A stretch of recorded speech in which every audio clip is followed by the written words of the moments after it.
भिन्न भिन्न लोगों की भिन्न भिन्न क्षेत्रों में रुचि होती है। कुछ कुछ लोगों की 2-3 क्षेत्रों में रुचि होती है, तो अपने हिसाब से लोग चर्चा चाहते हैं। किसी को धर्म से संबंधित चाहिए, किसी को योग से संबंधित चाहिए, किसी को ज्ञान विज्ञान से संबंधित चाहिए, किसी को साधना संबंधित जिज्ञासा होती है, किसी को औषधि संबंधित जिज्ञासा होती है, स्वास्थ्य संबंधित जिज्ञासा होती है, किसी को आर्थिक क्षेत्र में जैसे बिजनेस व्यापार में, किसी को राजनीतिक क्षेत्र में, किसी को सामाजिक क्षेत्र में। हाँ, तो बहुत सारे क्षेत्र में है। क्षेत्र बहुत है। तो बहुत सारे विषय हैं। तो जितने विषय हैं उनमें से जिसको जिसमें रुचि है, मैं कोशिश करता हूँ उसी के विषय में, उसकी जिज्ञासा के अनुसार ही कहूँ। अन्यथा मान लीजिए कि किसी को किसी अन्य चीज़ में रुचि है, मैं दूसरी बात बताना शुरू करूँ तो वो अनमना ढंग लगेगा ना, तो ठीक ना लगे, तो उसको हजम नहीं होगी बात। उसके रुचि का नहीं है। जिसको सादा भोजन खाएगा तो वो सादा भोजन खाए, लेकिन बकरा खाएगा तो बकरा खाओ भैया। तो जिसको बात आपको समझ लीजिए। हमको भक्ति क्षेत्र मतलब महाराज जी, जैसे हम शंकर भगवान का जाप करता हूँ, ओम मंत्र का जाप करता हूँ, और हमको यही चाहिए और कुछ नहीं। भक्ति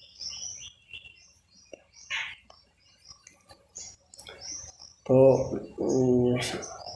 शिव भक्ति ही आपकी प्राथमिकता है, वही आपका वो है। अब शिव भक्ति में भी बहुत सारे रूप हैं। अघोर पंथ भी शिव का ही है, तंत्र पंथ भी शिव का ही है।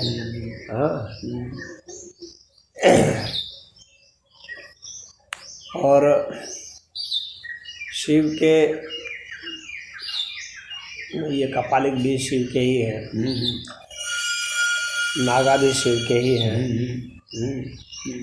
और ये गिरी संप्रदाय और जो शंकराचार्य वगैरह है, वे सब भी शिव के ही हैं।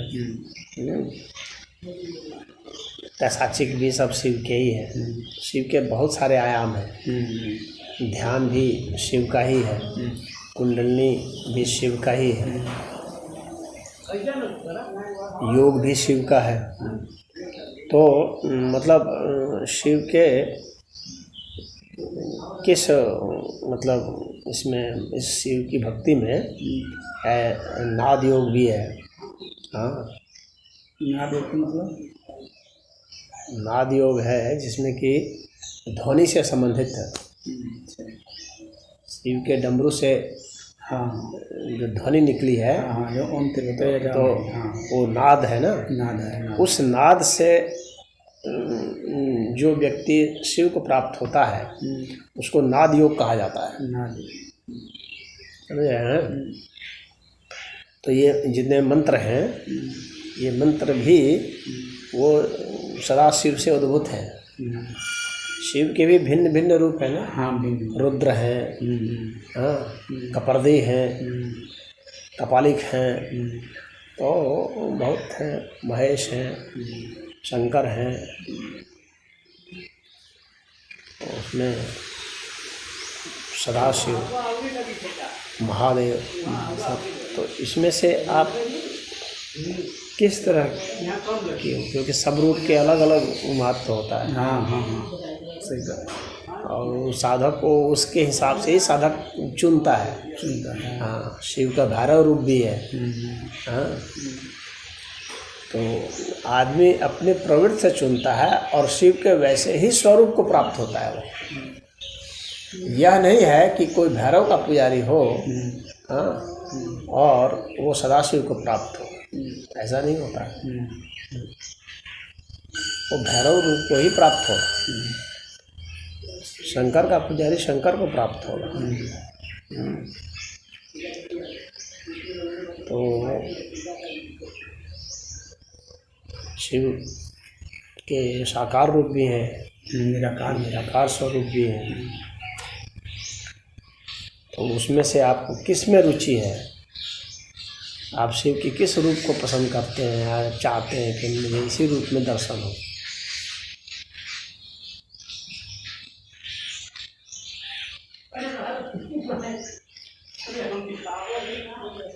उसके अनुसार से ही मैं बताऊंगा।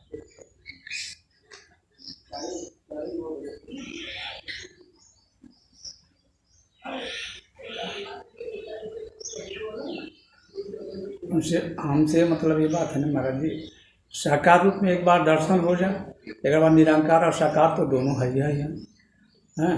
अगर उनसे कुछ बात कर लें इसके बाद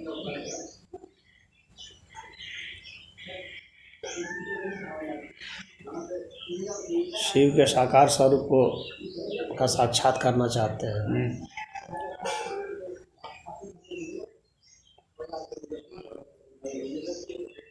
उनसे दो चार पांच बातें उनसे कर लेंगे, इसके बाद शांति।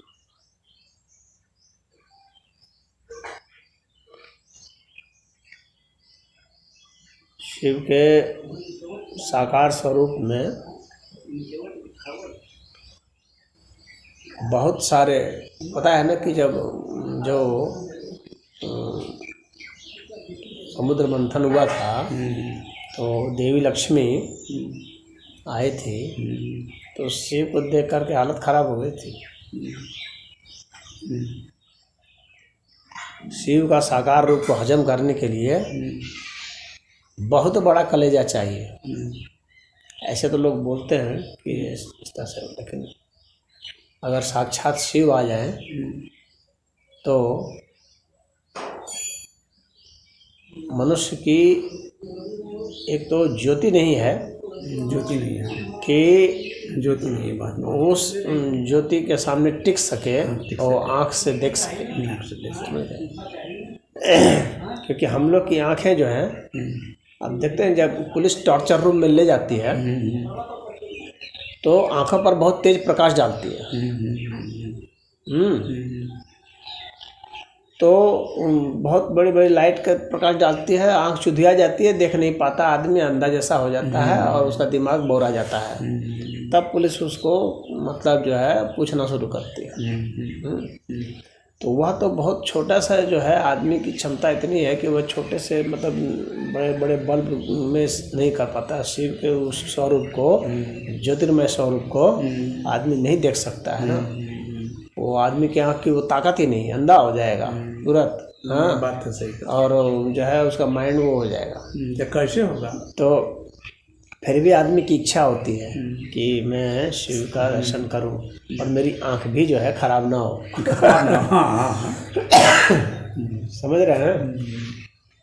आदमी की इच्छा होती है कि मेरी आँख खराब ना हो, मेरा दिमाग खराब नहीं हो। और जैसे कि आप मुझसे बात कर रहे हैं, इस तरह से ही मतलब कि बिना हमारे कोई क्षति हुए मैं बतिया लूँ, साधारण आदमी जैसा। बात सही कर। इस तरह की मनुष्य की इच्छा होती है। खैर भक्त की इस इच्छा को शिव ऐसे भी पूरे करते हैं, ऐसी बात नहीं है। हाँ, कि जिसमें कि उस जो है उसकी कोई क्षति नहीं हो और उसको बिल्कुल असामान्य भी नहीं लगे और सामान्य भी नहीं लगे। हाँ, इस इच्छा की भी पूर्ति होती है, ऐसी बात नहीं है कि नहीं होती है। लेकिन किसी को किसी स्तर पर उतारना उसी तरह से थोड़ा सा कठिन होता है। जैसे कि मान लीजिए कि अभी जैसे प्रधानमंत्री मोदी हैं, तो अभी उनके कैबिनेट में जो मंत्री संतरी हैं, ये सब हैं, यहाँ विधायक सांसद हैं, तो उनके लिए थोड़ा सा मिलना आसान है बनिस्पत के हमारे आपके जैसे साधारण आदमी से। हम लोग अगर सोचें कि भी मोदी आ जाए यहाँ पर हम लोग से मिल लें, तो यह बहुत ही कठिन काम हो सकता है किसी विशेष स्थिति में कि उसको उसी स्तर पर वहाँ पर आना पड़ेगा, उतरना पड़ेगा, सब तो कठिन काम है। तो जब यह एक सादा मनुष्य हो करके उससे मिलना इतना कठिन है, तो उससे मिलना कितना कठिन होगा, है कि नहीं? तो लेकिन आदमी की इच्छा तो होती है, परंतु इच्छा के साथ कर्म भी भगवान ने बताया है अनिवार्य, समझ रहे हैं, तब भी बताया है। तो इच्छा के अनुरूप ही जब कर्म होगा उतने ही त्वरा से, जितनी त्वरा से इच्छा उत्पन्न हुई है क्या उतनी ही त्वरा से उसमें वह कर्म भी उत्पन्न हुआ है। यदि वह वैसा कर्म भी उत्पन्न करता है तो निश्चित ही घटना घटती है, इसमें कोई दो मत नहीं है।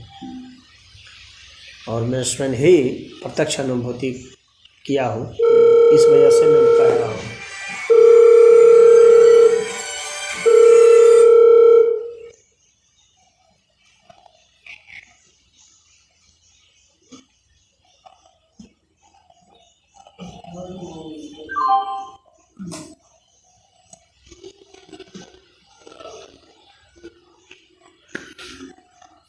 बात समझ रहे हैं? बात समझते हैं आप। इसके कारण ही मैं आपको कह रहा हूँ। तो आप जिसके योग्य होंगे और आप जितना सहन करने के की क्षमता रखते होंगे उसके अनुसार से ही आपको दर्शन होगा। पहली बात तो समझ लीजिए। हाँ, और जब आदमी एक सेफ साइड चुन रहा है कि भाई हमारी कोई क्षति भी नहीं हो, ऐसे ऐसे सही बोलते हैं, तो उसको उसी तरह से सेफ जो है दर्शन भगवान देते हैं। तो अमूमन ऐसों को जो इतना सेफ रखते हैं उनको स्वप्न में भगवान दर्शन देते हैं, जिससे कि वह सुरक्षित रहे और उसकी वार्तालाप भी हो जाए जैसा चाहता है। हाँ, और बहुत ज़्यादा पराक्रम भी वह नहीं किया है, तो ठीक साक्षात मतलब जब आपके माइंड से बाहर निकल करके दर्शन अगर चाहते हैं तो उसके लिए और थोड़ी तपस्या करनी पड़ती है, भयानक तपस्या। तब ठीक, तब माइंड में, स्वप्न में नहीं, रात्रि में नहीं, तब साक्षात आपके सामने प्रकट होगा।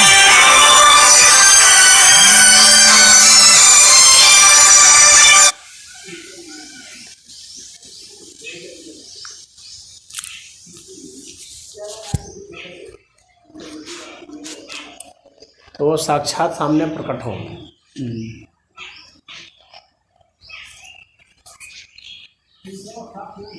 अब जैसे आपने कहा कि मैं तपस्या कर रहा हूँ, कुछ थोड़ा मोड़ा जो भी है कुछ तो कर रहे हैं ना, चाहे ओम नमः शिवाय का जाप कर रहे हैं, जय जय, हाँ, तो थोड़ा बहुत मैं अभी आपको उसमें मदद करता हूँ ताकि आप उसके अगले स्टेज तक जाएं।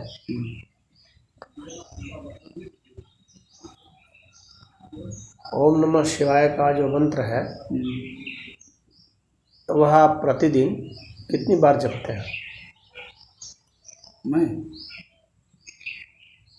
दिन भर करता हूँ। नहीं, दिन भर तो कैसे कर पाएंगे? दिन भर कैसे कर पाएंगे? काम करता हूँ,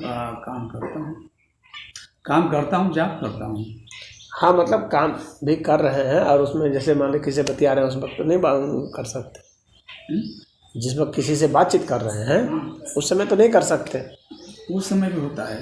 नहीं, उस समय आप कैसे कर सकते हैं? ब्रह्मांडल से होता है। देखिए, वैसा नहीं होता है। आप एक भावना से जाप होना, हाँ, और एक मंत्र अनुसार जाप होना, दोनों में अंतर होता है। अच्छा। भावना का जो जाप है वह तो व्यक्ति ठीक है, भावना वो कर लिया है तो अपना कुछ काम करते समय भाव वैसा रखा हुआ है तो उसको एक अर्थ में जाप कहा जाता है। लेकिन जो मंत्र जाप होता है मंत्र के अनुसार से, उसमें तो उतनी त्वरा चाहिए, उतनी मतलब एनर्जी चाहिए जितनी कि जैसे एक बार जब आपने उच्चारण किया तो वह कितनी शक्ति से आपने उच्चारण किया पहली बार, आपको लास्ट तक जो है उसी शक्ति को बरकरार रखना होता है। और एक बार का जो मंत्र है वह कम से कम 16 सेकंड का होना चाहिए। उससे छोटा नहीं होना चाहिए, अच्छा, बड़ा हो गया। कम से कम की बात कर रहा हूँ। यानी एक बार आप अगर ओम नमः शिवाय जपते हैं तो 16 सेकंड होना चाहिए, 16 मात्रा अच्छा, यह होना चाहिए। आप छोटे छोटे नहीं बोल सकते, जैसे ओम नमः शिवाय, ओम नमः शिवाय, ओम नमः शिवाय, ऐसे नहीं बोल सकते। अच्छा, नहीं, ओम नमः शिवाय।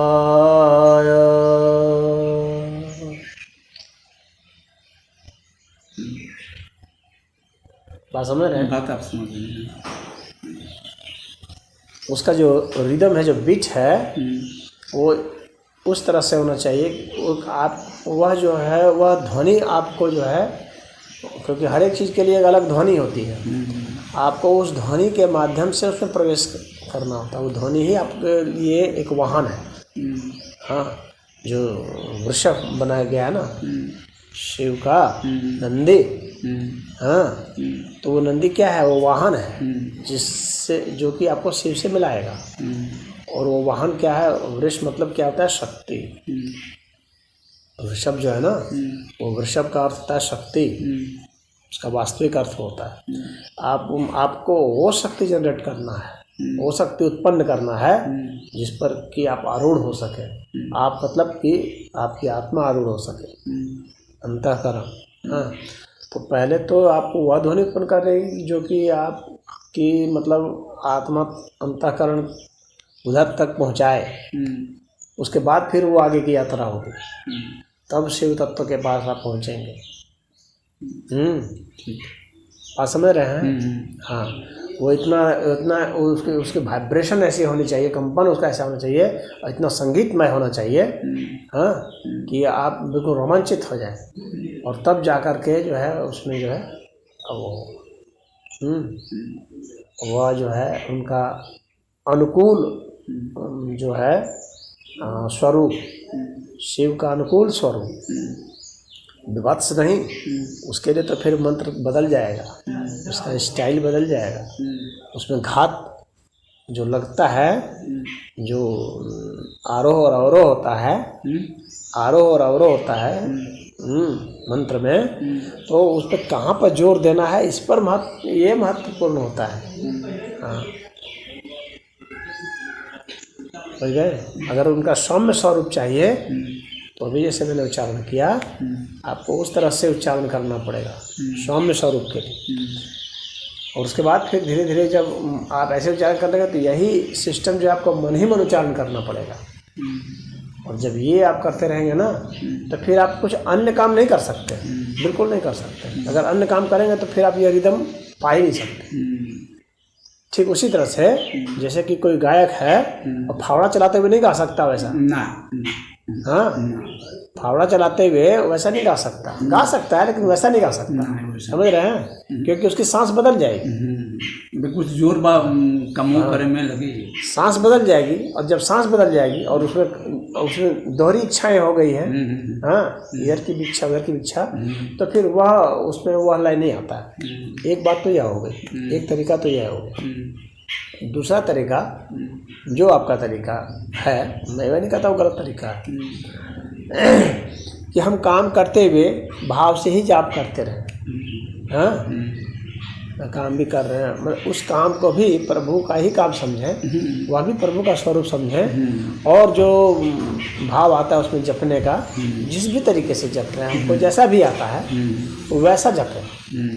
हाँ, यह जो मैंने पहले बताया, यह तो वैज्ञानिक वैधानिक ये मांत्रिक तरीका है। और यह जो बात का है, यह भाव का है, क्योंकि भक्ति में भाव बहुत महत्वपूर्ण है। हाँ, प्रेम भाव बहुत महत्वपूर्ण। हाँ, भाव से तो जो भाव होता है, तो अगर भाव से हम करेंगे तो हम चाहे कुछ भी कर रहे हैं, हमको जैसा भी आ रहा है, जो भी आ रहा है, हाँ, हम ऐसा कर रहे हैं। ठीक है, अब वो परम परमेश्वर हैं तो वे हमारा खुद ही ख्याल रखेंगे। हाँ, ठीक है। तो आप ऐसे में जैसे छोटा बालक क्या कर सकता है? रो सकता है, गा सकता है, हाँ, रो सकता है, हाँ, चिल्ला सकता है, ये नहीं कर सकता है। तो रोना, गाना, चिल्लाना, हाँ, या हंसना या किसी भी तरीके से आकर्षण करने की कोशिश करना अपने माता पिता का। हाँ, ऐसा ही ना करता है, कभी हंसता है, किलकारी मारता है, उस तरह से आकर्षित करता है। हाँ, कभी जो है रोता है, छटपटाता है। तो ये भाव होते हैं, समझ रहे हैं। इसके पीछे हालांकि ज्ञान होता है उस बच्चे को ज्ञान है, यूं ही नहीं कर रहा है वो, उसको ज्ञान है कि मैं ऐसा करूँगा तो ही ये लोग आकर्षित होंगे, तो इसलिए वो ऐसा करता है। हाँ, चाहे चिल्लाता है, चाहे उलटता पुलटता है, या जो भी करता है, हंसता है, किलकारी मारता है। तो उसी तरह से आप उस भाव के पीछे भी ज्ञान होता है, ज्ञान प्रमुख होता है, भावना के पीछे भी ज्ञान छिपा हुआ है। तो उस भाव के अधीन जब आप होते हैं, आप पूर्णतः होते हैं, जैसे आपने कहा कि मैं 24 घंटा रहता हूँ, तो 24 घंटा का मतलब हो गया है स्वप्न में भी रहना और नींद में भी रहना। घोर निद्रा है उसमें, यानी नींद का नहीं होना, एक तरह से नींद का समाप्त हो जाना। हाँ, और स्वप्न में भी होना। तो वह अवस्था जो है, तो वह अपने आप में ही वह शिव तत्व की अवस्था है। उसको फिर उससे ज़्यादा वो फिर कुछ कर भी नहीं सकता, न उससे ज़्यादा कुछ हो सकता है, उसकी संभावना ही नहीं है। क्योंकि जो 3 अवस्थाएं होती हैं, जागृत, स्वप्न और सुषुप्ति, तो इन तीनों अवस्था में ही जब वह भाव से वो कर रहा है, तो इसके बाद वो कुछ नहीं कर सकता। उसके अलावा उसके पास कोई टाइम है ही नहीं। टाइम जितना होता है उसके अलावा कोई टाइम ही नहीं है जहाँ की उसकी घुसपैठ हो सके। हाँ, तो अगर 24 घंटा कोई करता है तो फिर वह अंतिम हो गया, और जैसे ही वो 24 घंटा करता है तो वैसे ही शिव तत्व प्रकट होता है। ऐसा नहीं होता कि नहीं होता, नहीं। तीनों में प्रवेश हो जाने को ही तुरीय अवस्था कहते हैं। तीनों अवस्था में ही जब हम हो जाते हैं तो चौथी अवस्था अपने आप प्रकट होती है, इसको तुरीय अवस्था कहते हैं, और उसमें ही जो है शिव तत्व प्रकट होते हैं। तो स्वप्न में प्रवेश, ये लगातार अगर आप उस भाव से रहेंगे तो धीरे धीरे धीरे स्वप्न में भी प्रवेश हो जाएगा। स्वप्न में भी जाप शुरू हो जाता है, स्वप्न में भी व्यक्ति सब समझ उसको साक्षात होता है। अमूमन क्या होता है, स्वप्न में हमारा माइंड जो विश्लेषण करता है, जो तर्क करता है, वो काम नहीं कर सकता है, वहाँ बंद हो जाता है। लेकिन जो इस तरह के भक्त होते हैं जो लगातार लगे हुए हैं उसी में, तो उसका स्वप्न में प्रवेश हो जाता है, और प्रवेश हो जाने के बाद फिर अंतिम अवस्था आती है जब नींद में प्रवेश हो जाता है, जहाँ स्वप्न में नहीं होता। तो उस तरह से वह जो है वो अजपा जाप उसको कहा जाता है। स्वप्न तक तो जो है यह मानसिक जाप कहलाता है। मन ही मन का जो जाप है तो उसका प्रवेश हो जाता है, हालांकि अवचेतन मन से जाता है, तो वहाँ पर जा कर के उसमें चैतन्यता आ जाती है, तो अवचेतन से भी गहरे उतर जाता है, स्वप्न में चला जाता है। फिर वहाँ से और चैतन्यता बढ़ती है, अति चेतन अवस्था, तब नींद में प्रवेश होता है, और नींद में प्रवेश होने के बाद फिर परम चेतन की अवस्था उसको उपलब्ध हो जाती है। तो अगर लगातार भाव से कर रहे हैं किसी तरह से, तो वह भी ठीक है, लेकिन उसमें जो है व्यक्ति को समझ लेना चाहिए कि हमारा जो है न मैं कुछ हूँ, मैं भी शिव तत्व ही हूँ, मेरा मन भी शिव तत्व ही है, मेरा हर अंग भी शिव तत्व ही है। शिव के सिवा कुछ नहीं। एको हि रुद्रो न द्वितीयाय तस्थो इमान लोकान ईशत ईशनभिः, वेद वाक्य है यार, एक रुद्र के सिवा कुछ भी नहीं। तो वैसे में जो हर अंग प्रत्यंग जो है ये सब शिव ही है। यानी जो मैं देखता हूँ शिव को ही देखता हूँ, शिव के सिवाय मैं किसी को देखता नहीं, क्योंकि और कोई है ही नहीं। तो चाहिए चाहे छड़ है, चाहे सीमेंट है, चाहे ये सब शिव ही है। सब शिव ही है। और जब ऐसा हम देखना शुरू कर देते हैं तो हमारी आँखें, मैं स्वयं भी, सब कुछ जब शिवमय हो जाएगा तब वह अंतिम अभिलाषा भी पूरी हो जाती है। एक दिन की बात है महाराज जी, हम सुतल रहनी, हम चल के नहीं पताल में, हम कहनी कि अरे हम यहाँ अब फिर मृतलोक में वहाँ नीप की तरह नीप की न सुतल बने निद्रा में, और वहाँ का दिक्कत है, वहाँ जल और फिर कुल आदमी मारे रहो, नहात वहात रहो कि भला बताओ। तो हम कहनी वो हम सुतल बनी नीप तो यहाँ आगल बनी यहाँ शरीर स्वरूप पूरा शरीर सहित जाल बने, और शरीर देखत बनी तो वो जो बा शरीर हो जो बा मृतलोक में भी बा, पता नहीं गजब कहानी बा।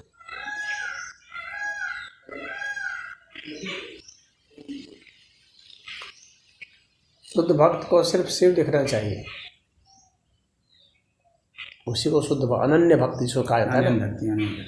अनन्य भक्ति को शिव के सिवा कुछ नहीं दिखना चाहिए, कुछ नहीं। न उसको आकाश दिखना चाहिए, न पताल, न धरती, हाँ, न पेड़ पौधे। बात समझ में आ रही है? हाँ, एक शिव के सिवा उसको कुछ नहीं दिखना चाहिए। हाँ, सब जो भी जगत है वो शिवमय हो गया, तो शिव के सिवाय इसलिए वो कोई शब्द भी नहीं बोलता, क्योंकि उसको कुछ और दिखेगा नहीं। बस एक शिव शिव वो दिखता है, शिव शिव बोलता है। तो वह अवस्था जो है अनन्य भक्ति की सर्व शिवमय अवस्था है।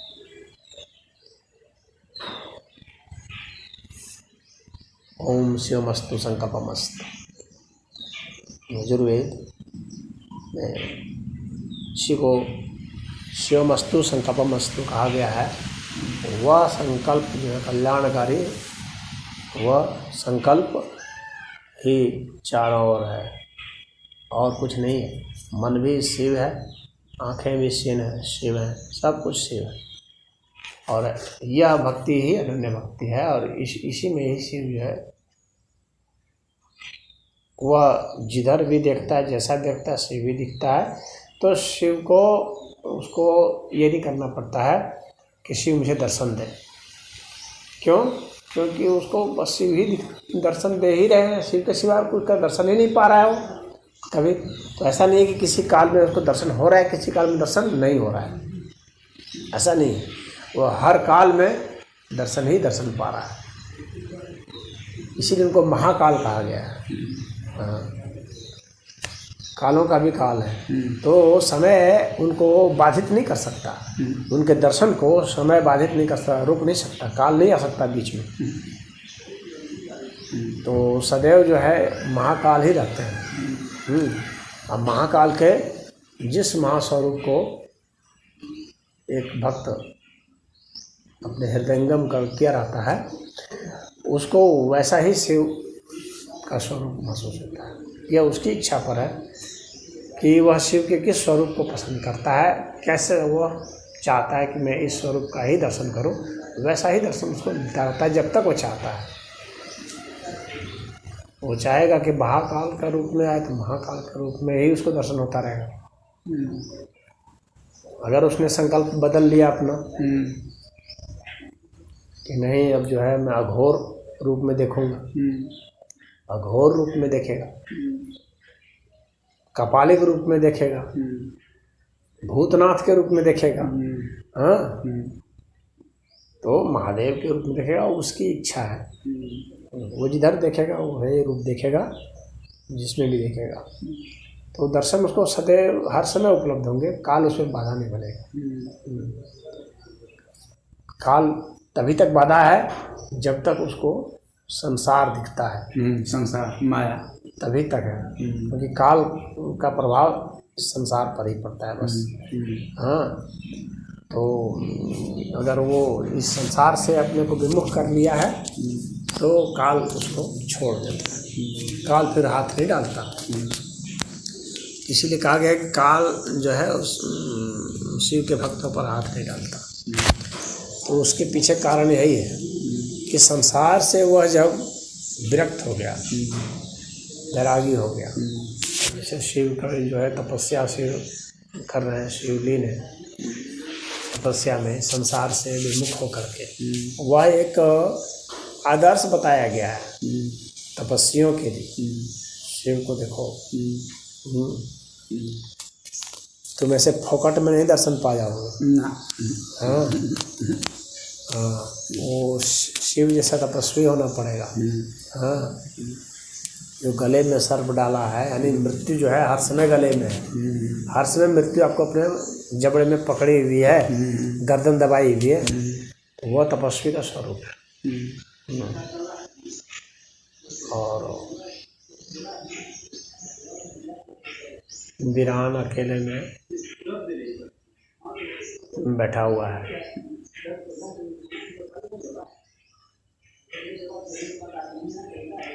एकांतवासी।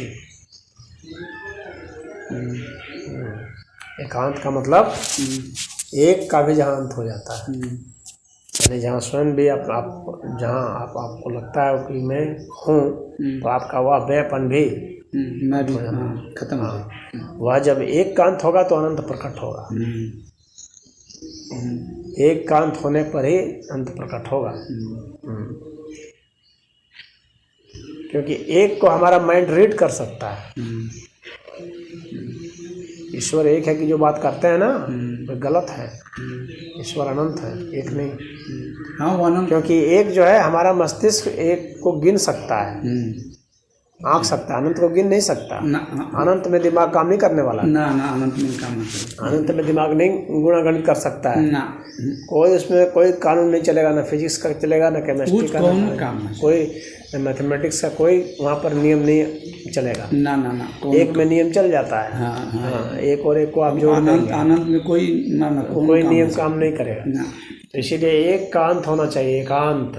एकांत इसलिए शब्द बहुत महत्वपूर्ण है। हाँ, एक कांत हो जाएगा, क्योंकि ये गिनती जो है ना, ये मन हमारा अहंकार करता है, अहंकार करता है। सही है, अहंकार जो है गिनती शुरू करता है एक से ही। हाँ, वो एक से ही गिनती शुरू करता है। हाँ, लेकिन उसका अंत जो होता है अनंत में ही होगा। हाँ, तो एक की गिनती से शुरू भले हुई है, वो सीखता है एक से ही गिनती, लेकिन अंत जो है जीवन की उपलब्धि जो है अनंत में है। हाँ, शुरुआत भले एक से है, एक से शुरुआत करते हैं सिखाने का, अनंत में है, तो अनंत तक जाना है। हाँ, तो एक कांत होना चाहिए, इसलिए एकांत से भी।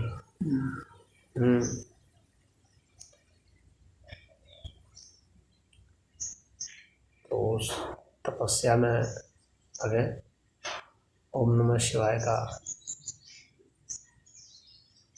जाप पहले करें, फिर जाप हो ही रहा है उसको सुने, जो आपने किया है उसके प्रभाव को सुने। तो वो मंत्र जो है गूंजता रहेगा, क्योंकि आप ही ने एक अकेला नहीं जाप किया है, इस अस्तित्व में कितने लोगों ने ओम नमः शिवाय का जाप किया है, वे सारी आवाज़ें जो हैं गूंज ही रही, और सबकी निरंतरता है। और जप जिसने जिस तरह से किया है और जितनी सूक्ष्मता में वह उतरा है, उतनी ही सूक्ष्मता से आप पकड़ते भी जा सकते हैं। जैसे एक आदमी वहाँ कहीं उच्चारण किया, आपने नहीं किया, लेकिन आपने उसे सुना। जब आपने सुना, इसका मतलब है आपने उच्चारण किया। बात समझने की कोशिश कीजिएगा। आप किसी चीज़ को सुन ही नहीं सकते अगर आप उसको उच्चारण नहीं कर सकते तो। ये बहुत गहरी मैं विज्ञान की बात बता रहा हूँ। हम किसी चीज़ को तभी सुनते हैं जब हम उच्चारण करते हैं। हम मन से बोल रहे होते हैं उस चीज़ को, और उसी को हम कहते हैं कि हम सुन रहे हैं। हम मन ही मन बोल रहे होते हैं, उसको दोहरा रहे होते हैं। इसके लिए जब कभी ध्यान में बैठेंगे तो आप पाएंगे कोई ध्वनि आई तो उस ध्वनि को आपने दोहराया तभी जा कर के आप उसे सुन पाए। यानी हम लोग का दिमाग जो है आने वाली चीज़ को दोहरा देता है, एक अंकित कर देता है, और अंकित कर देता है तो हम उसे सुनते हैं। नहीं तो कान से सिर्फ जो ध्वनि जाती है मस्तिष्क तक, खाली ऐसे चलती चली जाएगी। हाँ, जब तक हम उसको दोहराएंगे नहीं तब तक वो मस्तिष्क पटल पर अंकित नहीं होगी। बात समझ रहे हैं? एक ध्वनि चलती जा रही चलती चली जाएगी। हाँ, आपका मस्तिष्क उसको रोकता है, हस्तक्षेप करता है। हस्तक्षेप कैसे करता है? उसको दोहरा देता है तो मस्तिष्क पटल पर अंकित हो जाता है और आप उसे सुन लेते हैं। अगर आपने नहीं दोहराया तो वो ध्वनि चलती चली जाएगी। हाँ, वो अनंत तक चली जाएगी। हाँ, वो रुकेगी नहीं, रुकने वाली नहीं है। आपका मस्तिष्क दोहराता है तब जा कर के उसको सुन लेता है। तो इस तरह से आप जो है, अन्य लोग भी जो उच्चारण करते हैं, आप भी जो उच्चारण करते हैं, सबके उच्चारण, सबकी ध्वनियाँ गूंज रही हैं, सारे मंत्र गूंज रहे हैं। और जब मंत्र जिस फ्रिक्वेंसी से आप खुद दोहराएंगे उसी फ्रिक्वेंसी को आप सुनेंगे, और जिस फ्रिक्वेंसी को आप सुन रहे हैं इसका मतलब उसको आप दोहरा रहे हैं। हाँ, तो जिस द्वारा से, जिस शक्ति से आप अपना कर रहे हैं उसी शक्ति से और भी किसी ने किया हुआ है तो उसका रेंज आप आ जाएगा, और आप उस पर वो बढ़ता चला जाएगा बहुत ज़्यादा, क्योंकि बहुत सारे पूरा ब्रह्मांड ही जो है ध्वनियों से गूंज रहा है, सूक्ष्म ध्वनियों से।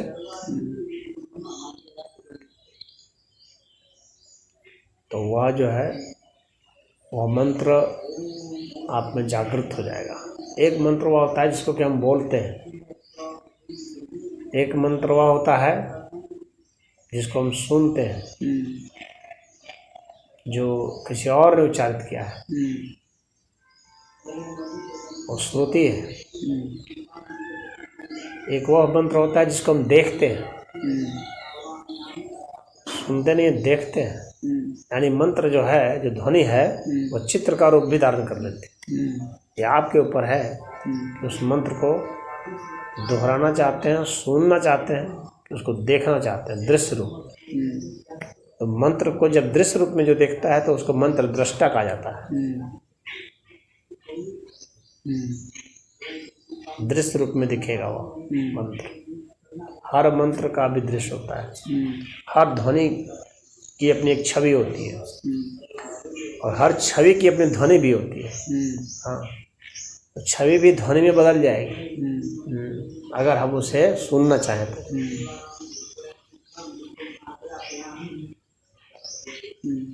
हाँ, हर छवि की, जैसे कि ये उदाहरण के लिए, जैसे कंबल है, इसको जब यहाँ पटकते हैं तो इसकी अलग आवाज़ है। लेकिन मान लीजिए कि ये मोबाइल है, इसको जब पटकते हैं तो इसकी अलग आवाज़ है। अभी ये बाल्टी है, इसको पटक दूंगा, अलग आवाज़ है। तो इसकी हर एक चीज़ की अपनी अलग आवाज़ है, अलग उसकी फ्रिक्वेंसी, अलग ध्वनि है। हर छवि की अपनी ध्वनि है, और हर ध्वनि जो है उसकी अपनी छवि है। तो ध्वनि से छवि का निर्माण हो जाता है, छवि से ध्वनि का निर्माण हो जाता है। ये आपके मस्तिष्क पर है कि आप उसके किस स्वरूप को देखना चाहते हैं। तो आप उसके जिस स्वरूप को देखना चाहेंगे वैसा दिख जाएगा, जिस स्वरूप को सुनना चाहेंगे वैसा हो जाएगा। उसी तरह से हर चीज़ की अपनी एक गंध भी हो जाएगी। जो ठोस चीज़ है उसकी अपनी गंध हो जाएगी। तो गंध हो जाएगी। अब कुछ चीज़ें, कुछ लोग कहते हैं गंध रहित होती हैं, गंध रहित नहीं होती हैं, बल्कि हमारे अपने सूंघने की जो क्षमता है ना, वो इतनी वो होती है कि हम उसको सूंघ नहीं पाते, तो कहते गंध रहित है।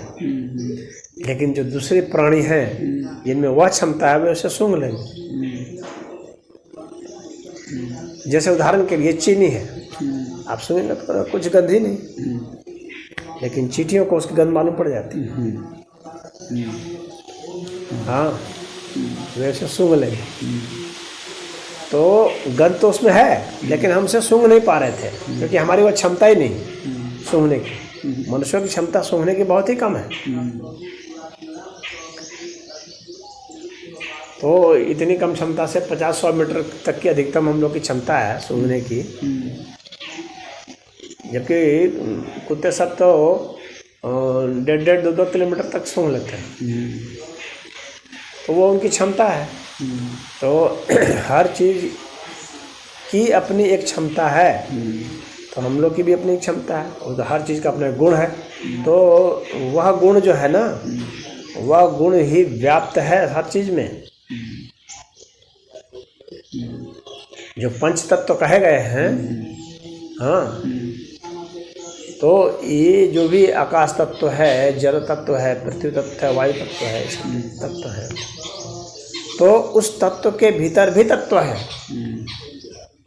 इस चीज़ को बहुत कम लोग जानते हैं, ये बहुत महत्वपूर्ण रहस्य है। तत्व के भीतर भी तत्व है, यानी जल तत्व के भीतर भी अग्नि तत्व है, पृथ्वी के भीतर भी अग्नि तत्व है, पृथ्वी तत्व के भीतर भी वायु तत्व है, उसी तरह से वायु तत्व के भीतर भी पृथ्वी तत्व है।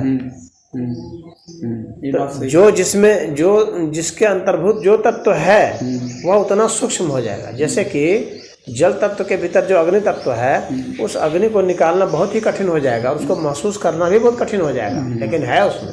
हाँ, और ऐसी परिस्थितियों में वह निकलता भी है। हाँ, उसी तरह से पृथ्वी तत्व में भी अग्नि है, लेकिन निकालना कठिन है, लेकिन निकलता भी है समय समय पर।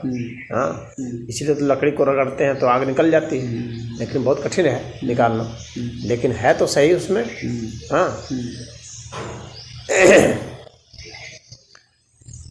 उसी तरह से जो आकाश तत्व है उसमें भी गंध है। यह बहुत ही महत्वपूर्ण बात। अमूमन आदमी सोचता है आकाश तत्व में गंध नहीं है। हाँ, आकाश तो एक खाली स्थान है, लेकिन नहीं, वह भी तत्व है। उसमें भी वो सब कुछ है, लेकिन काफी सूक्ष्मता में है। एक तो आकाश तत्व खुद ही सूक्ष्म है, खुद ही लगता है जैसे निराकार, लेकिन उसके भीतर भी और भी सूक्ष्म तत्व हैं। ये सब सारे लेकिन काफ़ी अपनी सूक्ष्मता में हैं, जिसको कि सामान्यतः माइंड जो है समझ नहीं सकता। उसके लिए तो बस समाधि अवस्था में ही आदमी समझ सकता है कि उस सूक्ष्म तत्व के भीतर भी सूक्ष्म तत्व है। और इन सभी का जो चक्र है ना, यह चलता रहता है, पंचभूत तत्व है।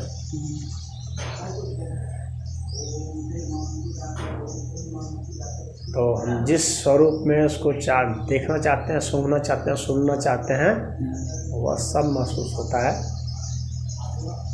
शिव ही शिव है, वो सारे पंचभूत भी शिव ही है। हाँ, तो अगर हम उससे संतुष्ट हैं तो संतुष्ट है। हाँ, फिर वह ही हमको संतुष्टि देता है। जब हम पानी पीते हैं तो उसको शिव तत्व समझ के पीते हैं, हमें पूरा संतुष्टि देता है।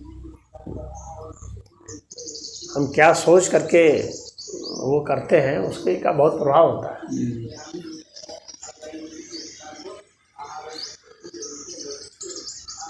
कोई हमें भोजन कैसे खिलाता है, वही भोजन है।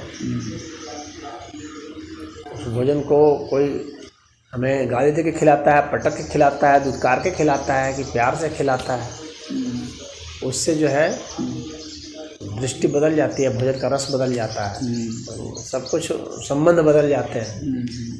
खाने वाले खिलाने वाले के सबके संबंध बदल जाते हैं, और संबंधों से उसका स्वाद सब कुछ बदल जाएगा।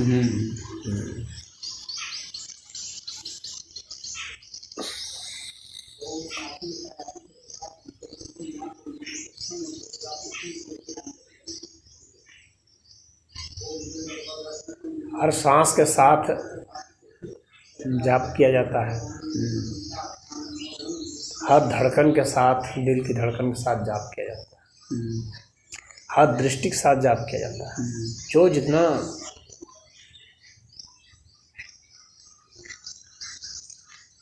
ज़्यादा सजग है, ज़्यादा साक्षी भाव रखता है, वो उतना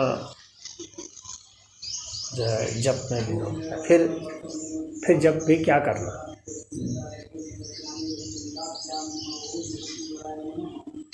फिर आदमी शांत हो जाता है।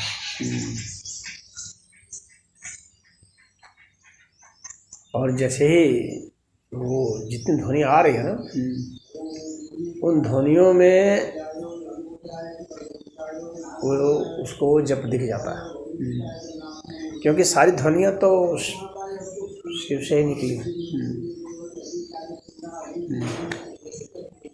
सारे मंत्र तो शिव से ही निकले। तो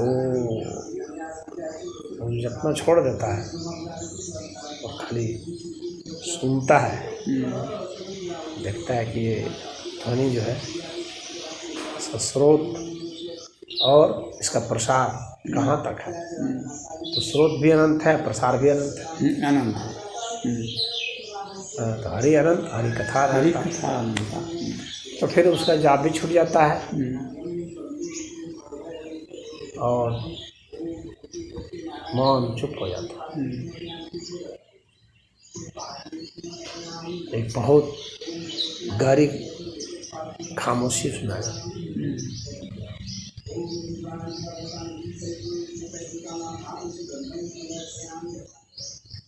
तो फिर आवाज़ कैसी भी हो, वह शिव ही सुनता है। कोई गाली भी दे रहा है तो शिव ही सुनता है, इसीलिए उस पर गाली का कोई असर नहीं होता।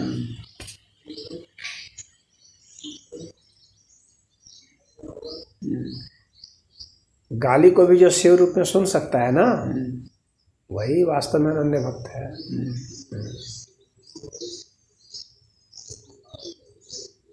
और जो विचलित हो जाता है, इसका मतलब इसका एकांत नहीं हुआ है, वहाँ एक खड़ा है। एक कांत हो जाएगा तो फिर तो वहाँ शिव शिव प्रकट है। शिव शिव शिव शिव।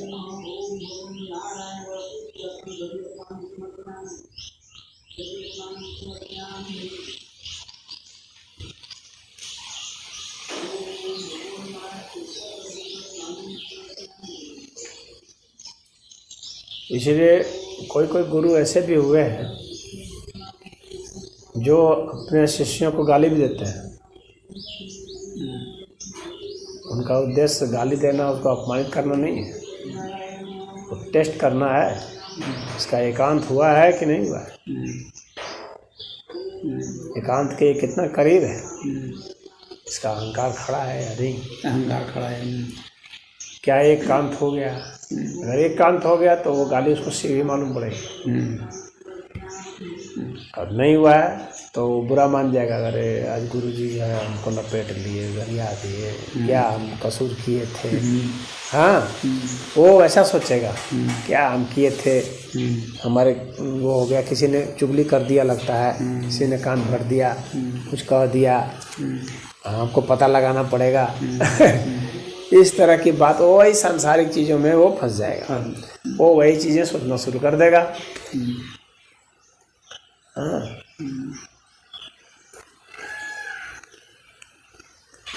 तो ये जो शैव संप्रदाय में चलता है,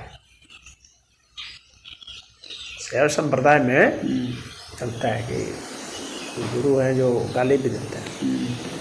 कुछ गुरु हैं कि शैव संप्रदाय में चलता है चलो मदिरा पियो,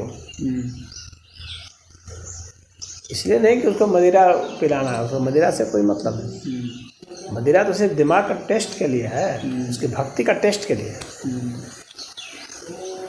कि उसको उसमें भी शिवत्व नज़र आ रहा है कि नहीं, शिवत्व महसूस हो रहा है कि नहीं। पीने के बाद फिर जो है वो शिव से ही बक रहा है कि अंड बंड गाली बक रहा है। हाँ, तो दिमाग की हर अवस्था के लिए, इसीलिए ये सब जो है साधना की तरकीबें हैं। मुर्दा पर बैठा देना, मुर्दा खिला देना, हड्डी पहना देना। देखो इसका अभी एक है कि एक गया। हाँ, सामान्य आदमी नहीं समझ पाता है। सामान्य आदमी होता है अरे सब बड़ा घृणित काम कर रहे हैं सब। लेकिन सामान्य आदमी जो अघोरी को नहीं समझ पाता। वो तो देखता है कि मुर्दे के बीच में भी मैं जो है उसी तरह बैठा हूँ, शिव उसी तरह से बैठे हुए। मुर्दा भी शिव है। हाँ, शिव के सिवा कुछ है ही नहीं, कुछ नहीं। ऐसा जब होता है तो उसका एकांत हो जाता है, अन्यथा नहीं होता है। तो ये जो है ये सैनिकों ने बहुत ही ज़्यादा साधना में बहुत तरह के उन लोगों ने प्रयोग किया। तो एक खाली सौम्यता वाला प्रयोग नहीं किया है, विभत्स का भी प्रयोग किया है। आश्चर्य रस का, विभत्स रस का, सौम्य रस का, जितने भी रस होते हैं ना, नव रसों का, हाँ, चाहे भय रस हो चाहे कोई रस हो, हर रस में जब शिव है तो ही वह सिद्ध है, तभी वह परमहंस है, नहीं तो नहीं। तो जो हर रस में समरस हो सकता है उसके लिए शिव तत्व है, उसी का शिव तत्व जागृत है। तो यही साधक को बताया जाता है कि चाहे रस कोई भी हो, उसमें तुम रस ले लो, शिव का रस ले लो।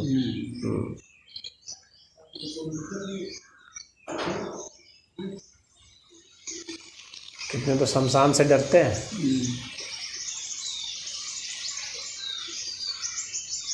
शमशान में नहीं जाते।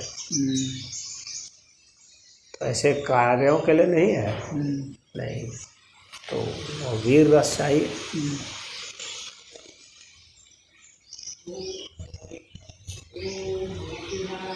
शिव का एक नाम वीर भी है, महावीर भी है। तो वो भाव चाहिए।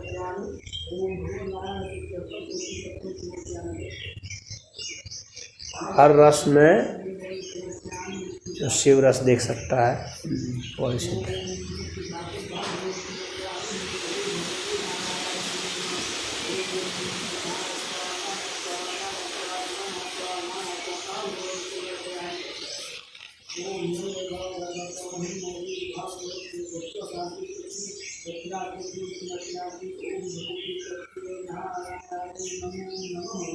कोई भी क्षण हो, चाहे युद्ध का क्षण हो, चाहे मैथुन क्रिया का क्षण हो, चाहे खाने का क्षण हो, चाहे मल विसर्जन का क्षण हो,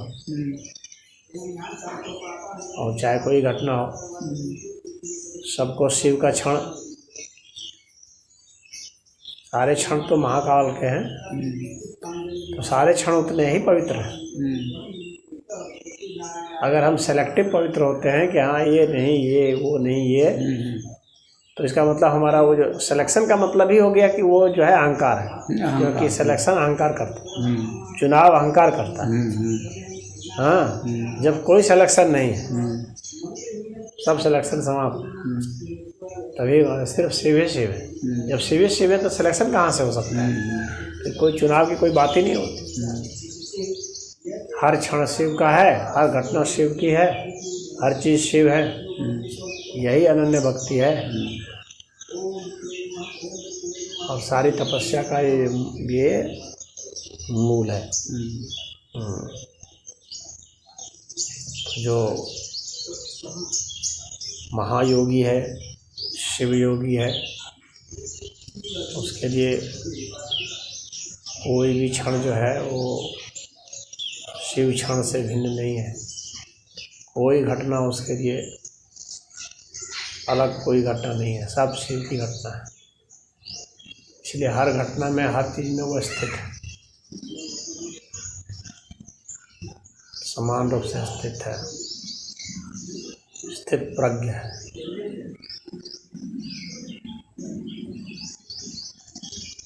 और ऐसा वो करके दिखाता है।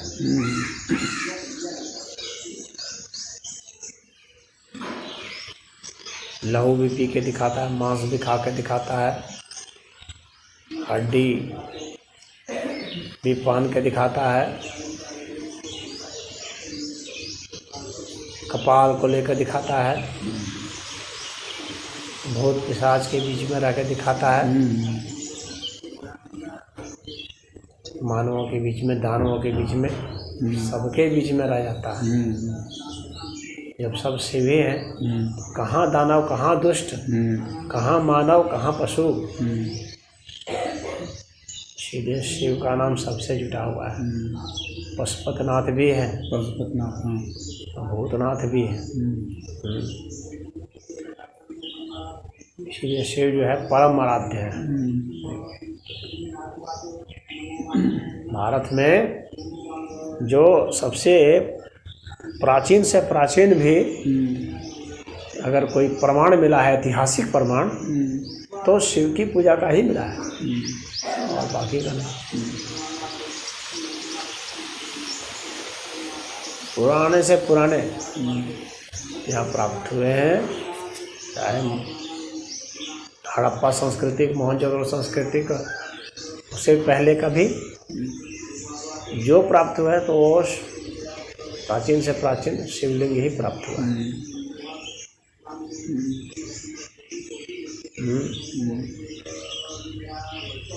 बाकियों की पूजा तो बाद की ही है। बाकियों की पूजा यानी शिव के अन्य जो अवतार हुए, ये सब बाद में फिर पूजे आने लगे। बाद की बहुत सारी विधियाँ होंगी। तो ऐतिहासिक दृष्टि से और प्रमाणिक दृष्टि, हर दृष्टि से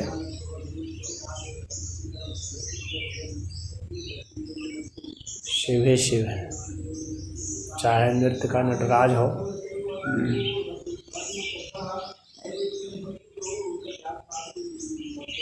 जितने भी वाद्य यंत्र हैं सब शिव से ही निकले।